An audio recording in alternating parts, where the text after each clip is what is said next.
Welcome to the future. PBS Digital. Last time on Everyday Edisons, Joe tested his Koku cutting board finished product for the first time. You guys did a terrific job, and I do know what it takes from going from a napkin sketch or a rough sketch to a finished prototype. Grade school teacher Rebecca Byler graded her EduGrader grading pen. It's more than I ever anticipated.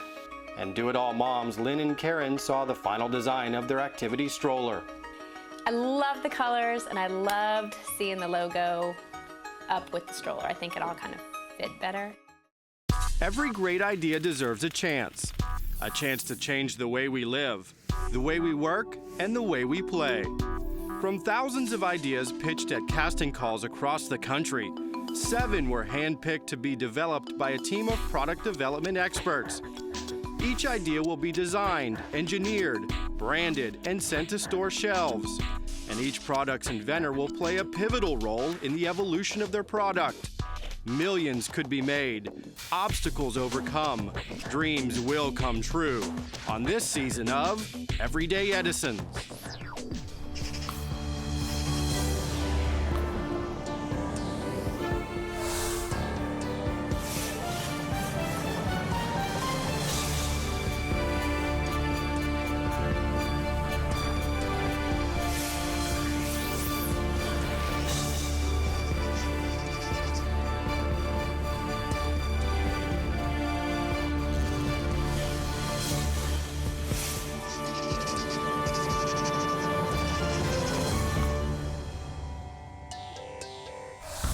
From an idea to a design to a prototype, our inventors through the course of the season have literally watched their inventions come to life. Rarely does an inventor's first vision of his invention end up to be the final product. In many cases, the invention process is an iterative process. You go through all sorts of different shapes and forms until you finally get a product that you're absolutely satisfied with. In JEN HOLLOWAY's situation, that's exactly the case. She came to us with an original idea, and the final product that we've developed for her is so much different than what her original vision was.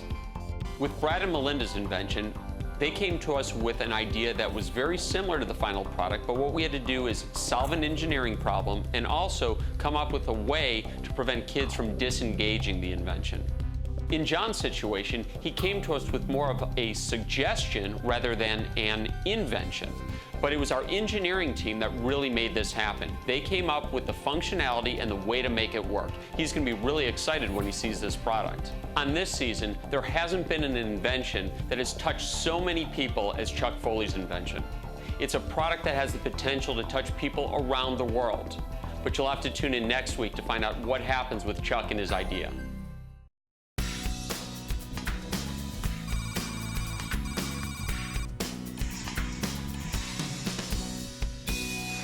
By trade, our first inventor is a TV news anchor.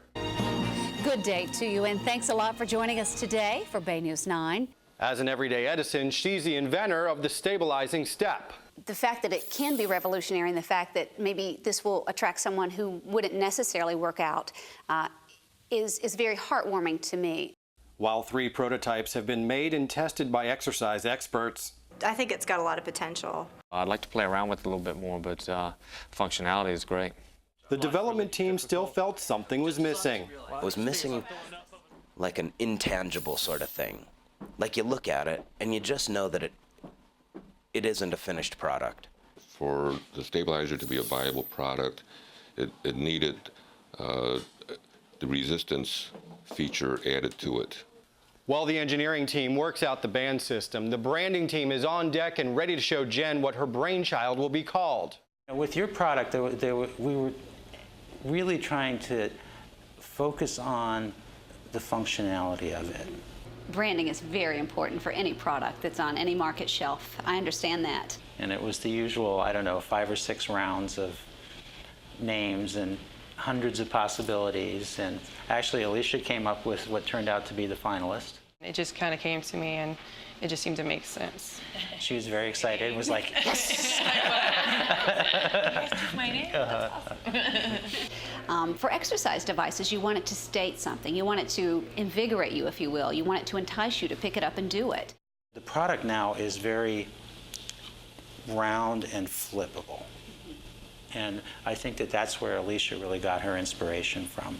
The product is more of an arc, and it also, so that signifies the 180 degrees, and then also you can flip the device too, and of course that's another 180. It's kind of the product and it's the program that we're going to develop around the product.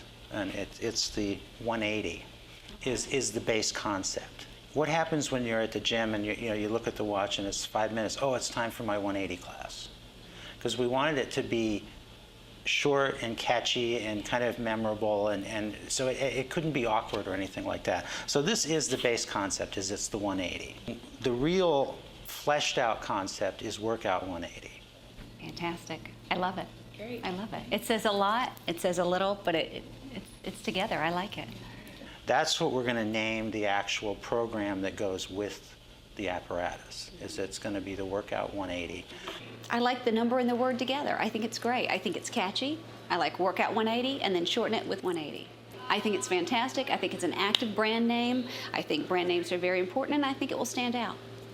All right, so far Jen has seen her final design, learned what her brand name is going to be, and even tested out some prototypes.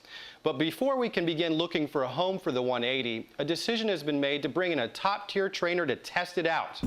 Meet Jim Cotta, NSCA certified personal trainer and former head strength and conditioning coach of the LA Lakers. Another unique property of the 180 is how easily I can detach the platform. Simply flip this over, and now I have my stable platform by snapping in. Easy like that. Now I can do all my resistance training on a stable surface. The 180 allows for its users to do strength training, stability, and cardiovascular workouts all within one piece of equipment. So with the endorsement of one of the country's top fitness trainers, it's time to bring Jen back in to see the final 180 for herself. Since our last meeting, we've been really busy beavers, and I want to show you the progression of our thought process to date. So this was what we thought we were going to go to market with, some variation of this. It isn't a finished product. It's cool, and like I said, it's exactly what we asked for. It's just, we asked for the wrong thing, I guess. This is where real novelty, even though this is really cool, and we were really engaged with this arch and this is some really neat technology, and Jerry's responsible for incorporating it, designing it, engineering it, and incorporating it into this product.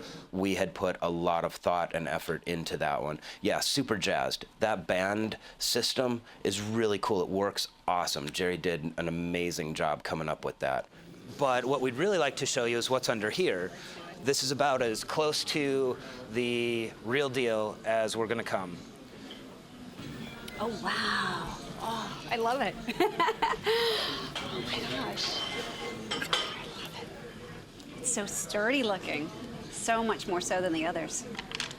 Yeah, that is great. All right, show me its qualities. First, let me explain the band system. What we have is 6 bands, 3 on each side. And there's 3 different strengths of bands on each side.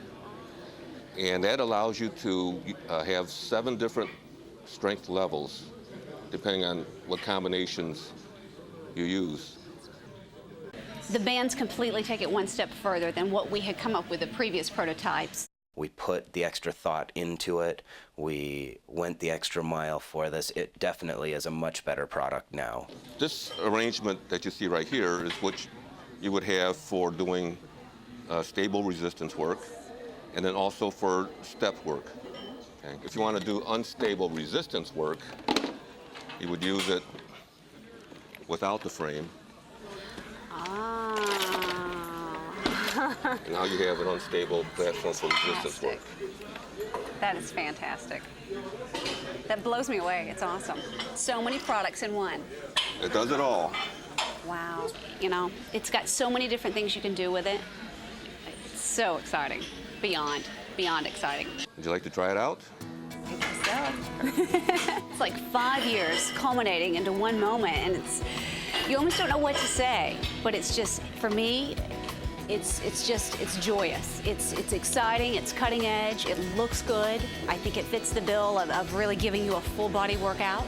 I think anyone that would take this home and really put their time into using it is really going to benefit.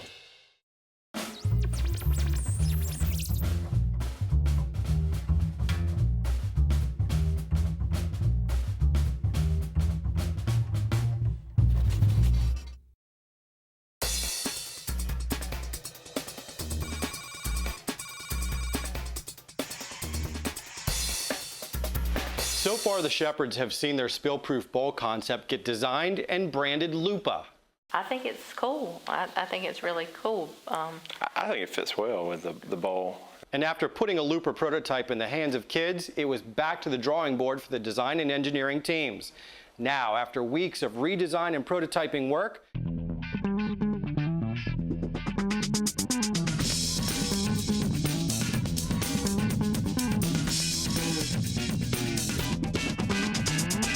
it's time to bring the Shepherds back in to see what their final Lupa will look like. You guys remember this is what was brought to the casting call. It's clear, basically establishes we want a bowl. We want it to be gravity operated. We want the effect to be that whatever the contents are stay upright, based regardless of what the orientation of the rest of it is. So Kevin showed the Shepherds all the features and functions of all the prototypes leading up to their final product, and explained why there had to be a redesign. One of the things we discovered in our testing was that kids would grab this bowl and they'd grab it like that. So yeah, we didn't want to have the whole system be defeated because they're grabbing the whole thing, and obviously you can dump it out. So following that, we had basically this ring, which was the quickest possible way we could just prototype it and allow the grabbing that way. It definitely encourages you to grab the ring as opposed to the edge. Well, it's interesting. I mean, we had gone through the process, and last time we were here, we presented the green model that was a stylized version of your product, the dual gimbal. So, went into ALICIA and looked at a variety of options. Some that looked like flower petals, rings, even exaggerating that handle or steering wheel concept even more. Some ripples that kind of play with the action of the movement of the product, and it just still wasn't working. We knew we had to integrate a handle into it for functionality. The great thing was the sketch was already done. At least the conceptual idea had been created. From there, we revisited ideation and we remembered the handle concepts. Okay. And the thought on that was distract the child, let them reach for a handle that's a vivid color, and at the same time create the buffer that we have from the ring, so kind of protrude it further from the device. And that led to this design here. It looks great. I mean, no doubt that is a very marketable bowl and one that works well. Like the colors. Like the colors. I do too.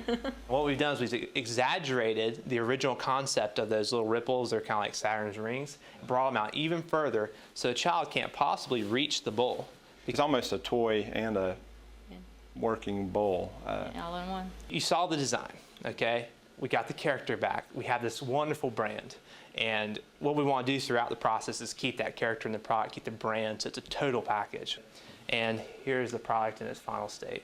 Oh, cool. After we left last time, I had some concerns and he had some concerns, and as we started talking on the way home, we started to make each other pretty nervous. So, yeah. So I was glad to see. That's a relief today. That's a great design. Very happy with it. So basically, this is what our final design is. Oh, wow. Oh, wow. There you have it. So this is a looks like, works like model. I really like the handle design, and like you say, it would prevent a small child from gripping the edge. And right. Kids were smarter than we thought. They're just like, okay. So I've been a little concerned about the gimbal approach, really, from seeing it the first time, because I was afraid that it wouldn't necessarily respond. Right. But that seems to be a very quick response. It's exactly what I was looking for 6 years ago. I definitely think it encourages you to pick it up, and just the handle design and the colors, it's interesting, it looks interesting, and it's fun to hold in your hand and play with too. Okay, so the Shepherds have a cool new functioning product with a cool brand, but it's missing something every product needs before it goes to market.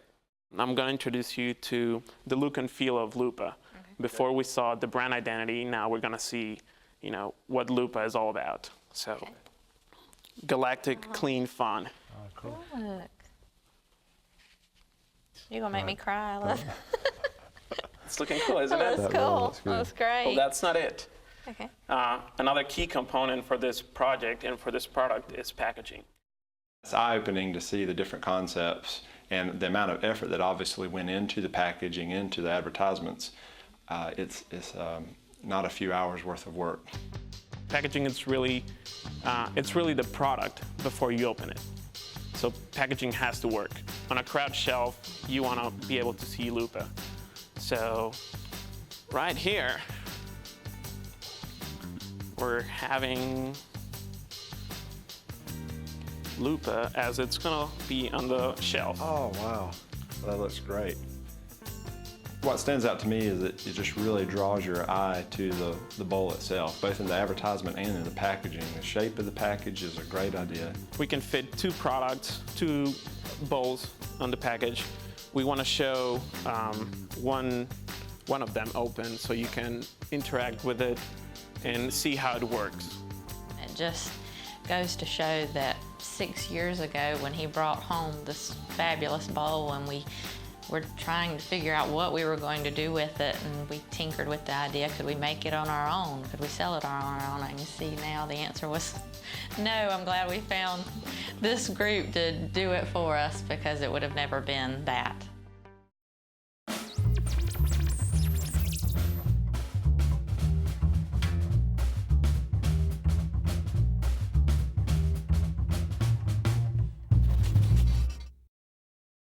So what's left to invent? Don't we already have everything we need? In going around the country interviewing business leaders and Hall of Fame inventors, we found that's far from the case. Most of the solutions, most of the problems in the world already have solutions of one kind or another. All of those solutions can be improved upon. There's no chance that anything is perfected yet. I don't believe that. Any man-made problem is trivial, and all you have to do is spend enough time thinking about it and you can solve it. Is there a need for what they're doing? Even if they could yet, is there a need? Then I think they should just become completely focused in it, and like that. Is there anything close to that? It takes filling a real need. And sometimes people didn't even know they had that need. You look at all this paraphernalia developed around little babies these days. Again, go back 50 years ago. Moms survived without a lot of this stuff, not as easily and not as well. So there's a lot of neat products that way.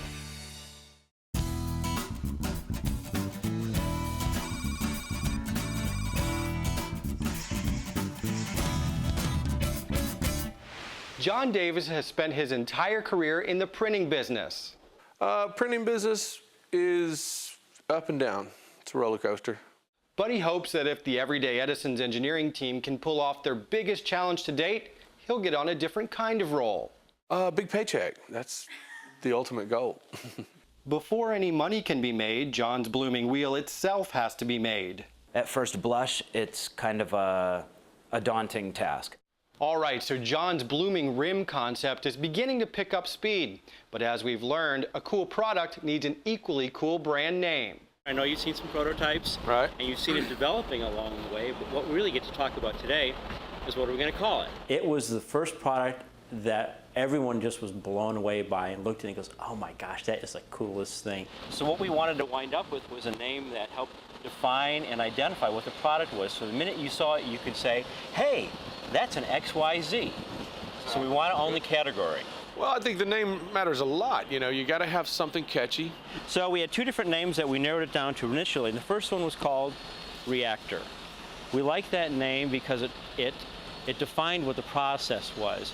Once the wheel started moving, something happened to it. There was a reaction that took place. The thing that we didn't like about it was it didn't have enough of an edge to it. Plus, it's misspelled. Well, yeah, it is misspelled. What were we thinking? We want protection from a patent, trademark, and a brand standpoint, so we don't want to have a name that's even close to anything else, and that presented a real challenge for this. The name that we love is called Hyper Rims. Hyper Rims, okay. The name actually represents the wheel in an excellent manner. Hyper Rims was one of those, yes, eureka moments. It really was hands down the best name that we had. It really talks about something that's quick and active, has a lot of movement to it, and the name just sounds cool. I think it's great. It's really impressive. The guys seem like they put a lot of time and effort into that thing, and it's paid off. And we spent more time naming this product than any of the other products that we've had so far. It's very important for us to, once we have a name that we love, to make sure that we come up with a brand that it's powerful, that truly represents the name, and it's just great in the market. I introduce you to Hyper Rims. All right. Is that bad or what, man? I like that. Yeah. Looks good. I'm really impressed. Sweet. Great. It's very simple too, and the simplicity makes it even that much better, actually.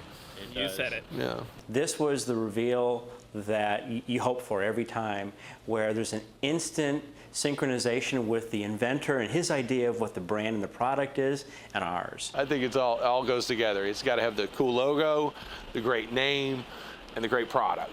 All three of those, and combine it, and you got a winning product. The engineering team has already tested and proven it'll work on a small scale. So, okay, mission accomplished. It worked. It worked famously. So Hyper Rims it is, and with a brand in place and small-scale prototypes tweaked and tested, it's finally up to the engineering team to see if they can really replicate the blooming concept on the real deal.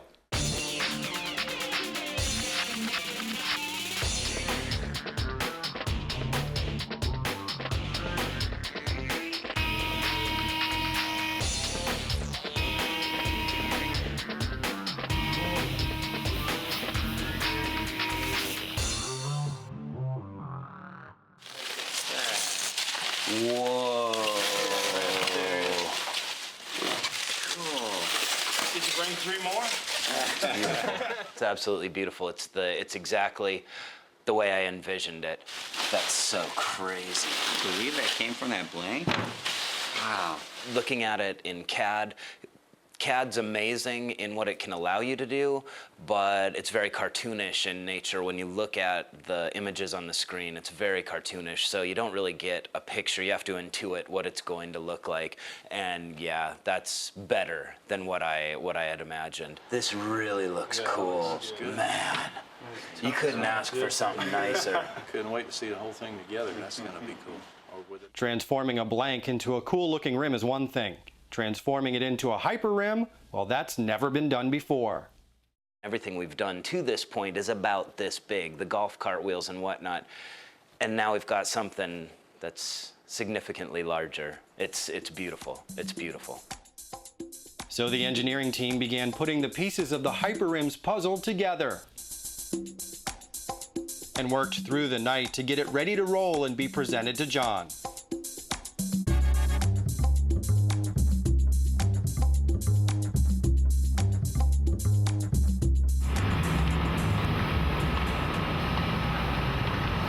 That is what do you think about that? That is crazy. Well, I wasn't sure if that was actually my rim or not. I, was astonished that, that it came this far, because the last prototype I saw was nowhere close to that. That is huge. Yeah, it's massive. That's the biggest rim that we could get and machine down in this way. That is absolutely fantabulous, man. I had to question myself, is that me, is that mine, or is that just a car passing through the parking lot and we're waiting on my golf cart to come up next, That's exactly what I thought. It works the way it's supposed to. All these things articulate.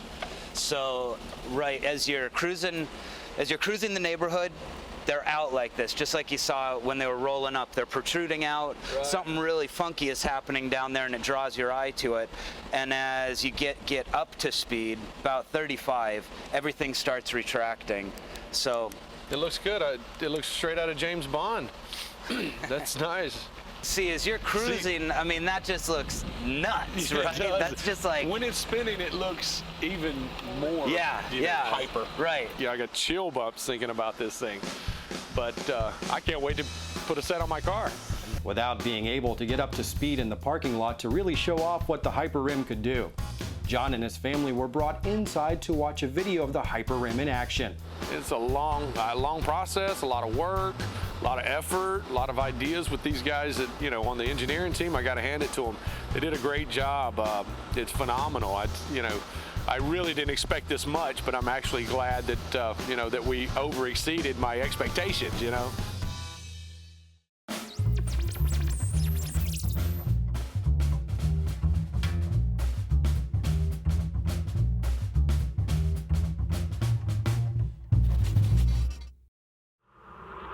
Well, all right, we sure have put a lot of hours in around here making the products, trying to make our inventors' dreams come true. So don't forget to tune in next week to see if we've done our job, to find out if each product found a home. Every one of the people who's here has taken a sworn duty and oath to the Constitution of the United States. And I think we have people that really believe that what these independent inventors bring is not only great new ideas, but they improve our economy, they save our lives. And I think folks here feel like they're really part of something big.